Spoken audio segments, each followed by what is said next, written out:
ভাইয়া তোমার বাইক করে আমায় কলেজে দিয়ে আসো না। ঠিক আছে বোন, চল। ভাইয়া একটা ল্যাপটপ কিনে দিবা, তাইলে পড়ালেখা করতে অনেক সুবিধা হইতো। ঠিক আছে বোন।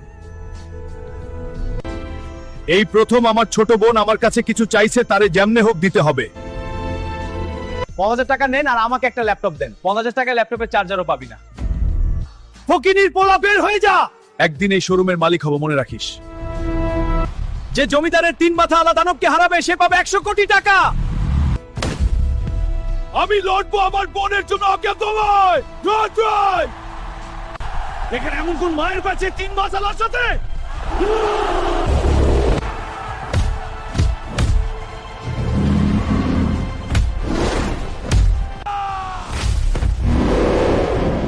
বন্ধুরা, তোমরা সবাই বাইক টানতে পারবে।